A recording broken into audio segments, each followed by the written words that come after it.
ನಮಸ್ಕಾರ ಅಂತ ಹೇಳ್ತಾ ಇರೋದು ನನಗೆ ಕೇಳಿಸ್ತಾ ಇಲ್ಲ. ಅದ್ರ ಅರ್ಥ ಯಾಕೋ ಮೈಕ್ ವರ್ಕ್ ಆಗ್ತಿಲ್ಲ ಅನ್ಸುತ್ತೆ. ನಮಸ್ಕಾರ ಇಲ್ಲ, ಮೈಕ್ ವರ್ಕ್ ಆಗ್ತಿಲ್ಲ ಅನ್ಸುತ್ತೆ. ಸರ್ ಯಾರಾದ್ರೂ ಚೆಕ್ ಮಾಡ್ತೀರಾ?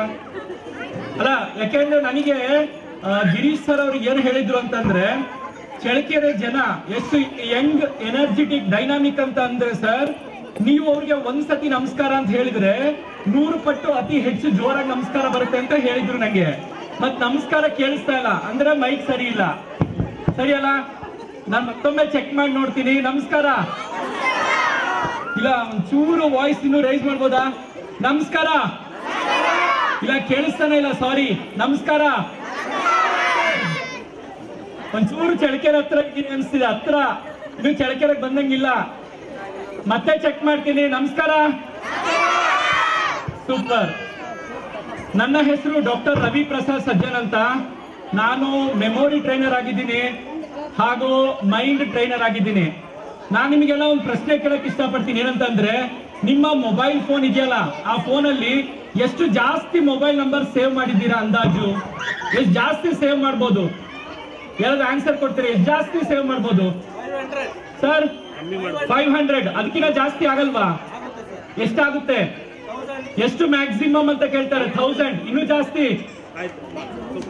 ಇನ್ನೂ ಜಾಸ್ತಿ ಆಗುತ್ತಾ? 1000 ಆದ್ಮೇಲೆ 1001 ಹಾಕಿದ್ರೆ ಬರಲ್ಲ ಅಲ್ವಾ? ಬರುತ್ತೆ. ಹಂಗಾರೆ ಇನ್ನೂ ಎಷ್ಟು ಜಾಸ್ತಿ? ಓಕೆ, ನೆಕ್ಸ್ಟ್ ಕ್ವಶನ್ ಕೇಳ್ತೀನಿ. ಎಷ್ಟು ಜನ ಹತ್ರ ಮೊಬೈಲ್ ಇದೆ ಅದರೊಳಗೆ ಚೆಕ್ ಮಾಡ್ಬೇಕು. ನೀವು ಚೆಕ್ ಮಾಡಿ. ಯಾರು ಫಸ್ಟ್ ಚೆಕ್ ಮಾಡ್ತಾರೆ ಅವ್ರು ಜಾಣರು ಅಂತ. ಸರಿನಾ? ಏನಂತ ಚೆಕ್ ಮಾಡ್ಬೇಕು ಅಂದ್ರೆ, ಆ ಕ್ವಶನ್ ಕೇಳ್ಬಿಡ್ತೀನಿ. ಏನಂತಂದ್ರೆ, ಒಬ್ಬ ವ್ಯಕ್ತಿ ಎಷ್ಟು ಮೊಬೈಲ್ ನಂಬರ್ಗಳನ್ನ ನೆನ್ಪಿಡ್ಕೋಬಹುದು? ಒಂದು ವರ್ಲ್ಡ್ ರೆಕಾರ್ಡ್ ಆಗ್ಬೇಕು ಅಂದ್ರೆ, ಯಾರಾದ್ರೂ ಒಂದು ವರ್ಲ್ಡ್ ರೆಕಾರ್ಡ್ ಮಾಡ್ತಾರೆ ಅಂತ ಸುಮ್ಮನೆ ಅನ್ಕೊಳ್ಳೋಣ. ಆ ಒಂದು ವರ್ಲ್ಡ್ ರೆಕಾರ್ಡ್ ಮಾಡ್ಬೇಕು ಅಂದ್ರೆ ಒಬ್ಬ ವ್ಯಕ್ತಿ ಎಷ್ಟು ಮೊಬೈಲ್ ನಂಬರ್ ನೆನ್ಪಿಡ್ಕೋಬಹುದು ಜಾಸ್ತಿ? ಯಾರಾದ್ರೂ ಗೆಸ್ ಮಾಡ್ತೀರಾ? ಎಷ್ಟು ಮೊಬೈಲ್ ನಂಬರ್ ಒಬ್ಬ ವ್ಯಕ್ತಿ ಇಟ್ಕೋಬಹುದು ಅಂದಾಜ್? ಸರ್ ಇವಾಗ ನೀವೇ ಹೇಳಿ. ಅವಾಗ ನೀವೇ ಹೇಳಿದ್ರಿ 500 ಹೇಳಿದ್ರಿ, 1000 ಹೇಳಿದ್ರಿ. ಅದು ಮೊಬೈಲ್ ಕೆಪಾಸಿಟಿ. ಒಬ್ಬ ವ್ಯಕ್ತಿಯ ಕೆಪಾಸಿಟಿ ಎಷ್ಟಿರ್ಬೋದು? ಒಂದು 10 ನಂಬರ್ಸ್ ನೆನ್ಪಿಟ್ಕೋಬಹುದು ಅಷ್ಟೇ ಅಲ್ಲ, ಅದಕ್ಕಿಂತ ಜಾಸ್ತಿ ಆಗಲ್ಲ. ಒಂದ್ ಕೆಲಸ ಮಾಡಿ. ಏನಂತಂದ್ರೆ, ಎಷ್ಟು ಜನ ಹತ್ರ ಮೊಬೈಲ್ ಇದೆಯೋ ಫೈಂಡ್ ಔಟ್ ಮಾಡಿ. ಮೇಕ್ ಇಟ್ ಫಾಸ್ಟ್ ಆಗಿ ಫೈಂಡ್ ಔಟ್ ಮಾಡಿ. ಏನಂತ ಗೊತ್ತಾ? Who is the world record holder for remembering 1000 mobile numbers ಅಂತ ಹೊಡೀರಿ. ಸುಮ್ಮನೆ ಹೊಡಿಯೋಣ. ಏನಂತ? ಯಾರಾದ್ರೂ ಮೊಬೈಲ್ ನಂಬರು 1000 ನಂಬರ್ ನೆನ್ಪಿಟ್ಕೊಂಡಿದ್ದಾನ ಅಂತ ಚೆಕ್ ಮಾಡೋಣ. ಚೆಕ್ ಮಾಡಿ. ಮೊಬೈಲ್ ನಂಬರ್ ಅಲ್ಲಿ ಚೆಕ್ ಮಾಡಿ. ಮೊಬೈಲ್ ಇದೆಯಲ್ವಾ? ಗೂಗಲ್ ಹೋಗಿ ಇಂಟರ್ನೆಟ್ ಆನ್ ಮಾಡಿ, ಸರ್ಚ್ ಮಾಡಿ. Who is the world record holder for remembering 1000 mobile numbers.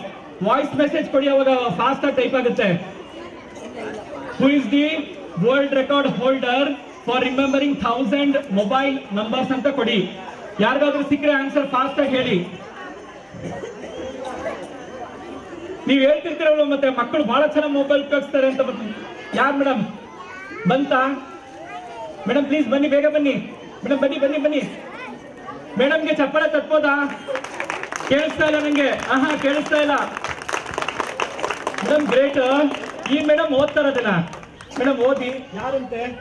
Sir, world first and only world record holder memory power for mobile numbers, doctor Ravi Prasad Sajjan sir. ಅದೇನಂತಂದ್ರೆ, ಈಗ ಹೇಳ್ತೀನಿ. ಏನಂತಂದ್ರೆ, ಪ್ರಪಂಚದಲ್ಲಿ ಜಗತ್ತಿನಾದ್ಯಂತ ಇದುವರೆಗೂ ಯಾರಾದರೂ 1000 ಮೊಬೈಲ್ ನಂಬರ್ಗಳನ್ನ ಯಾರಾದ್ರೂ ಇಟ್ಕೊಂಡಿದ್ರೆ ಅದು ಕೇವಲ ಒಬ್ಬ ವ್ಯಕ್ತಿ ಅಂತೆ. ಆ ವ್ಯಕ್ತಿಯ ಹೆಸರು ಡಾಕ್ಟರ್ ರವಿ ಪ್ರಸಾದ್ ಸಜ್ಜನ್ ಅಂತೆ. ಆಮೇಲೆ ನನ್ನ ಹೆಸರು ಡಾಕ್ಟರ್ ರವಿ ಪ್ರಸಾದ್ ಸಜ್ಜನ್. ಅದು ನಾನೇ. ಚಪ್ಪಾಳೆ ತಟ್ಬೋದ ಜೋರಾಗೆ? ಬಹಳ ನನಗೆ ಕೇಳ್ತಾರೆ ಏನಂತಂದ್ರೆ, ಸರ್ ಚಪ್ಪಾಳೆ ತಟ್ಟೋದ್ರಿಂದ ನನಗೇನ್ ಬೆನಿಫಿಟ್ ಅಂತ. ಪ್ಲೀಸ್ ಅರ್ಥ ಮಾಡ್ಕೊಳ್ರಿ. ನಾನು ಸರ್ಟಿಫೈಡ್ ಹಿಪ್ನಾಟಿಸ್ಟ್ ಅಂದ್ರೆ ಸಂವಹನ ಶಾಸ್ತ್ರದ ವಿದ್ಯೆ ನನಗೆ ಗೊತ್ತು. From United States of America and United Kingdom ನಾನು ಹಿಪ್ನಾಟಿಸ್ಟ್ ಆಗಿದ್ದೀನಿ. ನನಗೆ ಗೊತ್ತಿರುವ ಸತ್ಯ ಏನಂತಂದ್ರೆ, ನಾವು ಕ್ಲಾಪ್ಸ್ ಮಾಡಿದಾಗ ನಮ್ಮ ಫಿಂಗರ್ ಪ್ರೆಷರ್ ನಾಡ್ಯೂಲ್ಸ್ ಆಕ್ಟಿವೇಟ್ ಆಗುತ್ತೆ. ಈ ಫಿಂಗರ್ ಪ್ರೆಷರ್ ನಾಡ್ಯೂಲ್ಸ್ ಆಕ್ಟಿವೇಟ್ ಆಗಿದ್ದು ನಮ್ಮ ಮೈಂಡ್ ಒಳಗಿರುವ ನೆಗೆಟಿವ್ ಥಾಟ್ಸ್ ಗಳನ್ನ ಪಾಸಿಟಿವ್ ಥಾಟ್ಸ್ ಆಗಿ ಕನ್ವರ್ಟ್ ಮಾಡುತ್ತೆ. ಅಂದ್ರೆ ಯಾವಾಗ ನೀವು ಚಪ್ಪಾಳೆ ತಟ್ತಿರೋ ನಿಮ್ಮ ಮೈಂಡ್ ಒಳಗಿರುವ negative thoughts positive thoughts convert ಆಗುತ್ತೆ. ಅದಕ್ಕೆ ಚಪ್ಪಾಳೆ ತಟ್ಟಿದ್ರೆ ಯಾರಿಗೆ ಬೆನಿಫಿಟ್? ಮತ್ತೆ ಚಪ್ಪಾಳೆ ಜೋರ ತಟ್ಬೋದಾ? ಒಂದು ಅರ್ಥ ಆಯ್ತು. ಏನಂತಂದ್ರೆ, ನನ್ನ ಬಗ್ಗೆ ನಿಮಗೆ ಏನ್ ಅರ್ಥ ಆಯ್ತು ಅಂದ್ರೆ, ನಾನು 1000 ಮೊಬೈಲ್ ನಂಬರ್ಗಳನ್ನ ಇಟ್ಟುಕೊಂಡಿದ್ದೇನೆ and I am the only person in the whole world to do this. ಪ್ರಪಂಚದಾದ್ಯಂತ ಜಗತ್ತಿನಾದ್ಯಂತ ಇದುವರೆಗೂ ಯಾರಾದರೂ 1000 ಮೊಬೈಲ್ ನಂಬರ್ಗಳನ್ನ ಇಟ್ಟುಕೊಂಡಿರೋ ಒಬ್ಬನೇ ಒಬ್ಬ ವ್ಯಕ್ತಿ ಅಂದ್ರೆ ನನ್ನ ಬಿಟ್ಟು ಪ್ರಪಂಚದಲ್ಲಿ ಬೇರೆ ಯಾರೂ ಇಲ್ಲ. ನಾನು ಹೇಳ್ತಿರೋದು ಭಾರತದಲ್ಲಿ ಅಲ್ಲ, ಪ್ರಪಂಚದಲ್ಲಿ, ಹೋಲ್ ವರ್ಲ್ಡ್ ಅಲ್ಲೇ ಇದುವರೆಗೂ ಯಾರು 4 ಮೊಬೈಲ್ ನಂಬರ್ ಇಟ್ಕೊಂಡು ಕೂಡ ಮಾಡಿಲ್ಲ. ನಾನು 1000 ಇಟ್ಕೊಂಡಿದ್ದೇನೆ. ಚಪ್ಪಳ ತಟ್ಟಬೇಕು ಅನ್ಸಿದ್ರೆ. ಎರಡನೇದೇನೆಂದ್ರೆ ನಾನು 800 ವರ್ಷಗಳ ಕ್ಯಾಲೆಂಡರ್ ನನ್ನ ತಲೆ ಒಳಗಿದೆ. 16th ಸೆಂಚುರಿಯಿಂದ 23rd ಸೆಂಚುರಿ ಒಳಗೆ ಬರುವ ಎಲ್ಲಾ ಕ್ಯಾಲೆಂಡರ್ ಡೇಟ್ಸ್ ನನ್ನ ತಲೆಯಲ್ಲಿದೆ.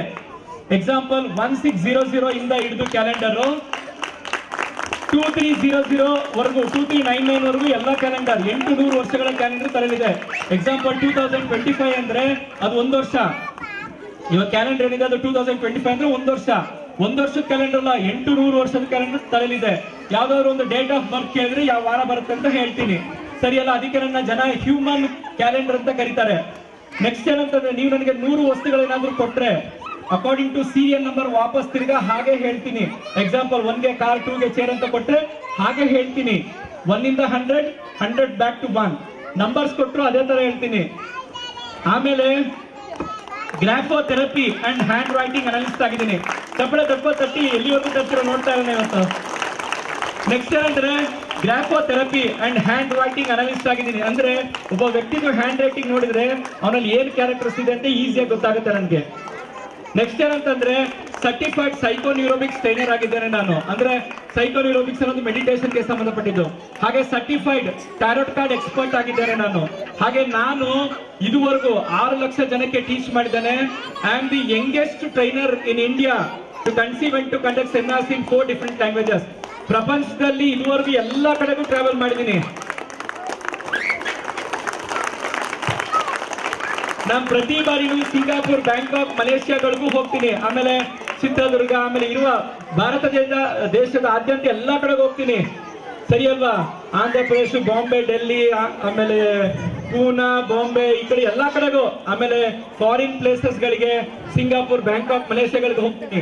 ಅಲ್ಲೋಗಿ ಸಿಂಗಾಪುರ್ ಅಲ್ಲಿ ಇಂಗ್ಲಿಷ್ ಅಲ್ಲಿ ಮಾತಾಡ್ತೀನಿ, ಅವ್ರು ಅದನ್ನ ಮ್ಯಾಂಡ್ರಿನ್ ಲ್ಯಾಂಗ್ವೇಜ್ ಅಲ್ಲಿ ಮಾತಾಡ್ತಾರೆ, ಸರಿಯಲ್ಲ? ಇದು ಪೂರ್ತಿ ನನ್ನ ಬಗ್ಗೆ ಸ್ವಲ್ಪ ಹೇಳಿರೋದು. ನಾನು ಇದುವರೆಗೂ 3000 ರಿಸರ್ಚ್ ಪೇಪರ್ಸ್ ಗಳನ್ನ ಓದಿದ್ದೇನೆ. ಅಂದ್ರೆ ನಾನು ನಿಮ್ಗೆ ಏನೇನು ಹೇಳ್ತಿದ್ದೀನಿ ಈ ಸ್ಟೇಜ್ ಅಲ್ಲಿ ಅದೆಲ್ಲವೂ ಕೂಡ ಸಂಶೋಧನೆ ಒಳಗೆ ದೃಢಪಟ್ಟಿದೆ. ಅದೇನ್ ಹೇಳ್ತೀನಿ, ನಾನು ಏನೇನು ಹೇಳ್ತೀನಿ ಅದೆಲ್ಲ ಕೂಡ ನಿಜ. ಮತ್ತೆ ನೀವು ಟೆಸ್ಟ್ ಮಾಡ್ಬೇಡ್ರಿ, ಯಾಕೆಂದ್ರೆ 3000 ರಿಸರ್ಚ್ ಪೇಪರ್ಸ್ ಓದಿದ್ದೀನಿ, 6 ಲಕ್ಷ ಜನಕ್ಕೆ ಇದುವರೆಗೂ ಟೀಚ್ ಮಾಡಿದ್ದೀನಿ, ಸರಿಯಲ್ಲ? ನಾನು ಏನೇ ಹೇಳ್ತಿರೋ ಅದೆಲ್ಲ ನಿಜ. ಎಲ್ಲರಿಗೂ ಅರ್ಥ ಆಯ್ತಾರೆ? ಎಷ್ಟಲ್ಲ ಚಪ್ಪಾಳೆ ಕೇಳಿಸ್ತೀರಾ? ನನಗೆ ನೀವು ಚಪ್ಪಾಳೆ ತರ್ತೀರ, ನನಗೆಲ್ಲ ಅದು ನಿಮ್ಮ ನೆಗೆಟಿವ್ ಥಾಟ್ಸ್ ಗಳು ಪಾಸಿಟಿವ್ ಆಯ್ತೀಗ, ಸರಿಯಲ್ಲ? ನೆಕ್ಸ್ಟ್ ಏನ್ ಹೇಳ್ಬೇಕು ಅಂತಂದ್ರೆ, ಕೆಲವು ರಿಸರ್ಚ್ ಅಲ್ಲಿ ಏನ್ ಪ್ರೂವ್ ಆಗಿದೆ, ಸಂಶೋಧನೆ ಮಾಡಿದ್ದಾರೆ, ಬಹಳಷ್ಟು ಜನಕ್ಕೆ ಗೊತ್ತಿರಲ್ಲ, ಅದನ್ನ ಹೇಳ್ತಾ ಹೋಗ್ತೀನಿ ಒಂದೊಂದೇ, ಸರಿಯಲ್ಲ? ಅದಕ್ಕಿಂತ ಮುಂಚೆ ಒಂದು ಎಕ್ಸರ್ಸೈಸ್ ಮಾಡೋಣ. ಏನಂತಂದ್ರೆ, ನಾನು 1 2 3 ಅಂತ ಹೇಳ್ತೀನಿ, ಚಪ್ಪಾಳೆ ಕೇಳಿಸ್ಬೇಕು, ಒಂದೇ ಒನ್ ಸಿಂಗಲ್.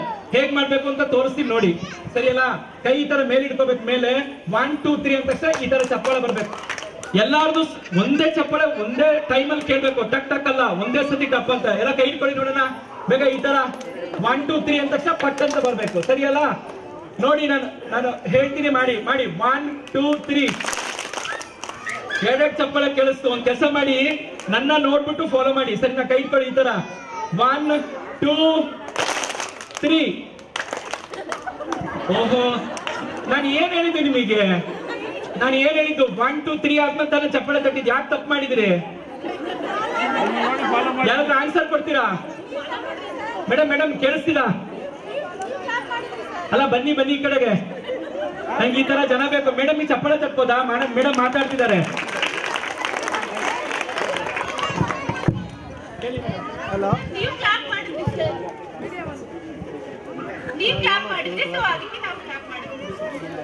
ನೀವು ಕ್ಲಾಪ್ ಮಾಡಿದ್ರಿ ಫಸ್ಟ್.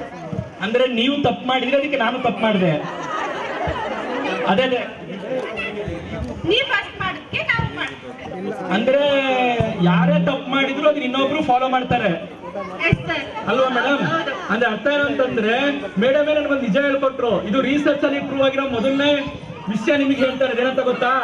ಏನಂತ ಅರ್ಥ ಅಂದ್ರೆ, ಮಕ್ಕಳಿಗೆ ನೀವು ಪ್ರತಿ ಬಾರಿ ಹೇಳ್ತಿರ್ತೀರಾ ಮೇಡಮ್, ಪ್ರತಿ ಬಾರಿ ನೀವು ಮಕ್ಕಳಿಗೆ ಹೇಳ್ತಾ ಇರ್ತೀರಾ ಅಂತ ಗೊತ್ತಾ?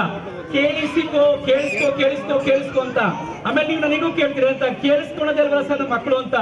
ಪ್ಲೀಸ್ ಅಂಡರ್ಸ್ಟ್ಯಾಂಡ್ ಒನ್ ಥಿಂಗ್, ನಮ್ಮ ಬ್ರೈನು ಕೇಳಿಸಿಕೊಳ್ಳೋದಿಲ್ಲ. It is not meant for listening. ನಮ್ಮ ಬ್ರೈನು ಕೇಳಿಸಿಕೊಳ್ಳೋದಿಲ್ಲ. ನಾನು ಹೇಳ್ತಿರೋದು ರಿಸರ್ಚ್ ಅಲ್ಲಿ ಪ್ರೂವ್ ಆಗಿರೋ ಇನ್ಫಾರ್ಮೇಶನ್ ಹೇಳ್ತಾ ಇರೋದು. ಬ್ರೈನ್ ಕೇಳಿಸ್ಕೊಳ್ಳೋದಿಲ್ಲ, ನೋಡಿ ಕಲಿಯುತ್ತದೆ.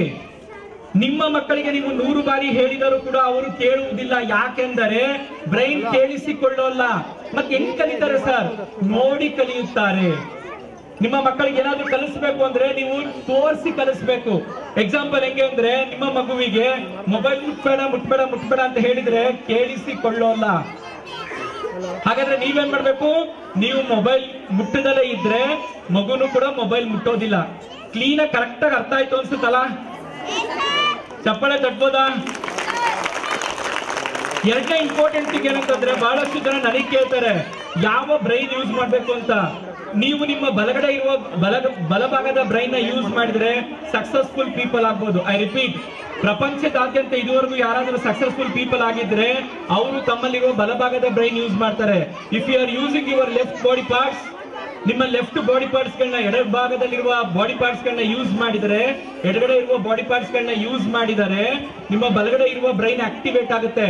ನಿಮ್ಮ ಬಲಗಡೆ ಇರುವ ಬ್ರೈನ್ ಆಕ್ಟಿವೇಟ್ ಆದ್ರೆ ನೀವು ಸಕ್ಸಸ್ಫುಲ್ ಪೀಪಲ್ ಆಗ್ಬೋದು. ಐ ರಿಪೀಟ್, ನಿಮ್ಮಲ್ಲಿರುವ ಎಡಭಾಗದಲ್ಲಿರುವ ಬಾಡಿ ಪಾರ್ಟ್ಸ್ ಗಳನ್ನ ಜಾಸ್ತಿ ಯೂಸ್ ಮಾಡಬೇಕು. ಎಡಗಡೆ ಇರೋ ಜಾಸ್ತಿ ಪಾರ್ಟ್ಸ್ ಗಳನ್ನ ಜಾಸ್ತಿ ಯೂಸ್ ಮಾಡಬೇಕು. ಆಗ ನಿಮ್ಮ ಬಲಗಡೆ ಇರುವ ಬ್ರೈನ್ ಆಕ್ಟಿವೇಟ್ ಆಗುತ್ತೆ. ನಿಮ್ಮ ಬಲಗಡೆ ಇರುವ ಬ್ರೈನ್ ಆಕ್ಟಿವೇಟ್ ಆದ್ರೆ ನೀವು ಸಕ್ಸಸ್ಫುಲ್ ಪೀಪಲ್ ಆಗ್ಬೋದು.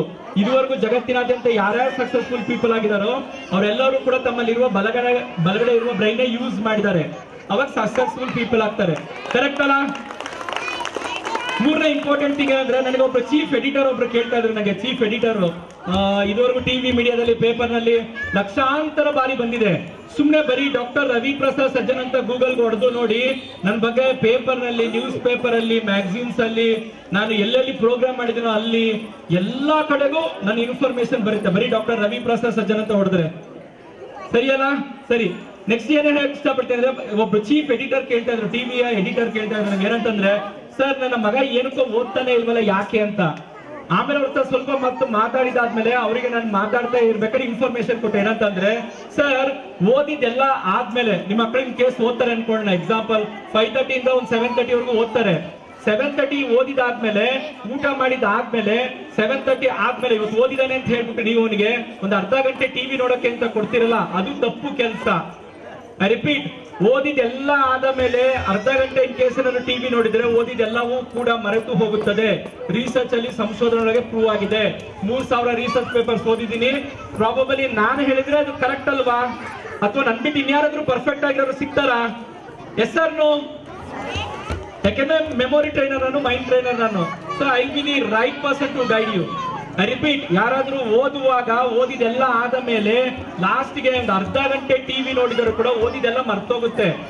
ಎಕ್ಸಾಂಪಲ್ ಹೆಂಗೆ ಅಂದ್ರೆ, ಬರ್ದಿದ್ದೆಲ್ಲ ಆದ್ಮೇಲೆ ಒಂದು ಚಿತ್ರ ಬರಿತೀನಿ, ಅದಾದ್ಮೇಲೆ ನೀರ್ ಹಾಕ್ಬಿಟ್ರೆ ಚಿತ್ರ ಯೂಸ್ ಇದೆಯಾ?